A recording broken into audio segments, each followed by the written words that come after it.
भारतवर्ष के नाम से परिचित इस देश में सदियों पहले प्रचलित समाज व्यवस्था कैसी थी? ऋग्वेद के दशम मंडल में कहा गया है,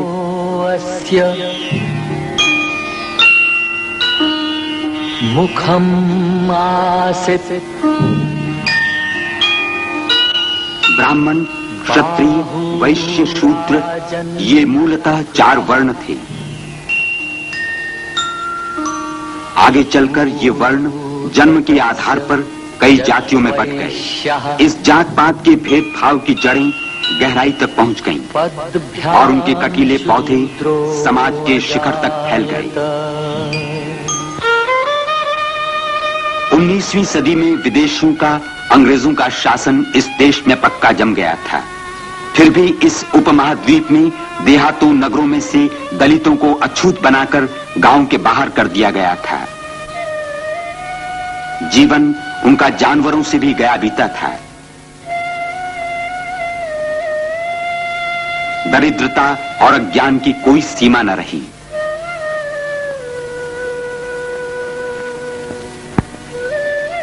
हिंदुस्तान का 5वां हिस्सा हमेशा ऐसा ही रहा।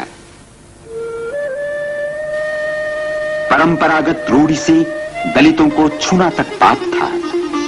बेचारा दलित वर्ग समझता रहा, यही है हमारा प्रारब्ध, यही रही हमारी कर्मगति।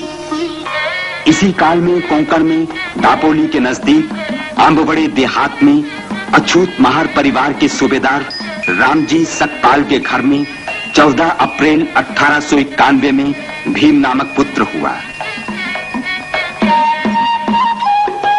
भीम की प्रारंभिक शिक्षा दापोली ही में आरंभ हुई।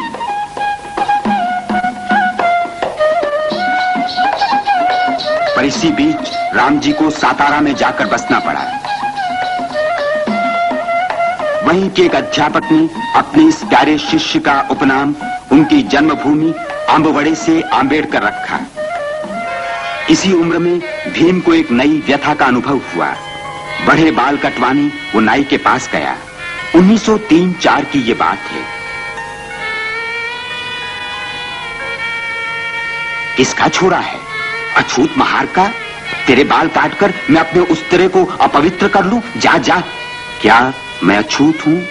भैंस के बाल काटते उस्तरा अपवित्र नहीं होता और मुझ जैसे एक आदमी के बाल काटने से होता है? एक दिन स्कूल जाते भीम को कड़ी प्यास लगी। सामने कुआं था।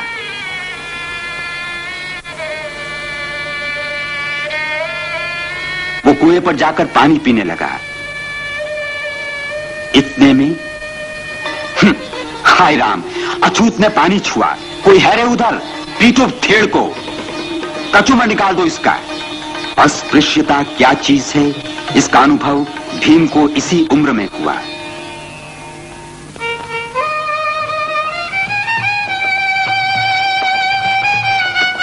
आगे चलकर ये परिवार बंबई के परेल विभाग में मील मजदूरों की बस्ती में दबक चाल में रहने आया। 1907 में वहीं मैट्रिक पास करके भीम कॉलेज में दाखिल हुआ। दलित समाज में ज्ञान दीप प्रज्वलित करने के लिए महात्मा ज्योतिराव फूले जैसे कार्यकर्ता प्रयत्नशील रहे थे। इस ज्योति को बड़ौदा नरेश सयाजीराव गायकवाड़ ने जगाया। उन्हीं की वृत्ति से भीमराव ने 1912 में एल्फिंस्टन कॉलेज से बीए पास किया।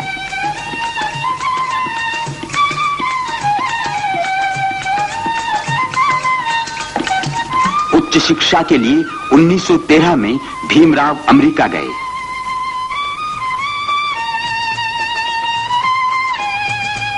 उन्नीस 1915 में उन्होंने कोलंबिया यूनिवर्सिटी से अर्थशास्त्र में एमए की उपाधि प्राप्त की। पहले विश्व युद्ध के समय अंबेडकर जी वापस आए। फिर 1920 में उच्च शिक्षा के लिए लंदन रवाना हुए।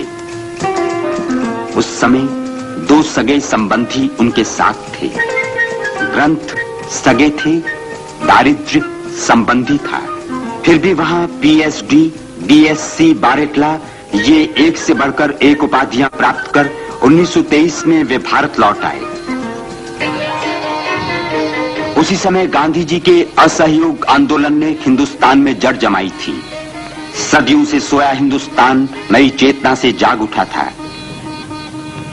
ऐसी अवस्था में डॉक्टर आंबेडकर जी ने कोर्ट कचहरी की आमदनी से परिवार को सुखी बनाने की अपेक्षा दलितोद्धार का कार्य अधिक पसंद किया। 1924 में उन्होंने कई कार्यकर्ता तैयार किए। उन्हीं कार्यकर्ताओं की सहायता से बहिष्कृत हितकारिणी सभा की स्थापना की गई। थोड़े ही दिनों में उन्होंने बहिष्कृत भारत नामक पाक्षिक पत्रिका निकाली। वास्तव में राव बहादुर बोले जी द्वारा 1923 में काउंसिल में पारित प्रस्ताव के अनुसार सार्वजनिक पनघट अछूतों के लिए कानूनन खोल दिए गए थे। फिर भी वास्तव में स्थिति जैसी की वैसी थी।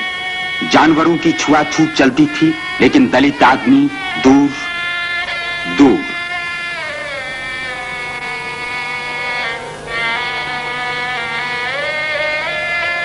महार का चौदार तालाब नगरपालिका द्वारा अछूतों के लिए खोल दिया गया था। वहां अपना अधिकार स्थापित करने के लिए डॉक्टर आंबेडकर जी ने आम दलितों को संगठित होने का संदेश दिया। उनकी पुकार पर देहातों में से हजारों अछूतों ने 1927 में चौदार तालाब की ओर मोर्चा निकाला। महाड़ में परिषद हुई। उसमें डॉक्टर आंबेडकर जी ने दलित वर्ग से कहा, स्वाभिमानी बनो, साफ सुथरे रहो, भीख मांगना छोड़ दो, अपने बच्चों को पढ़ाओ। उसी परिषद में पुरानी समाज व्यवस्था के प्रति कड़ा विरोध प्रकट करने के लिए उन्होंने मनुस्मृति जलाई और उनके विरुद्ध चारों ओर से टीका टिप्पणी का तूफान खड़ा हो गया। महाड़ की तरह नासिक में भी अछूतों का मंदिर में प्रवेश पाने तथा वहां पूजा आदि का अधिकार प्रस्थापित करने के लिए कालाराम मंदिर के बाहर उन्होंने 1930 में सत्याग्रह आरंभ किया। पुलिस का कड़ा शासन होने पर भी सत्याग्रह नहीं रुका। सवर्णियों ने अंत में मंदिर के दरवाजे ही बंद कर दिए। अछूत आखिर हिंदू हैं या नहीं, इस विवाद ने पूरे भारत में हो हल्ला मचा दिया। इस तरफ बापूजी अंग्रेजों से औपनिवेशिक स्वराज्य की मांग कर रहे थे। उसी के फलस्वरूप 1930-31 में गोलमेज परिषद बुलाई गई। लंदन में संपन्न उस परिषद में आंबेडकर जी ने एक ओर दलितों के लिए स्वतंत्र निर्वाचन क्षेत्र की मांग की, तो दूसरी ओर बापूजी ने अछूतों का हिंदुओं से अलग होना ही अस्वीकार कर दिया। इस पर दोनों में काफी संघर्ष छिड़ा। इस संघर्ष की बिजली पूरे देश में कौंध उठी। इसी संबंध में बापूजी ने पुणे के एरवड़ा जेल में आमरण अनशन आरंभ किया।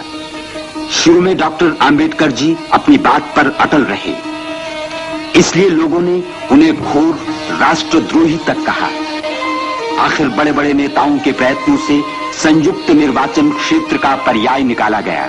यही है 1932 का पुणे समझौता।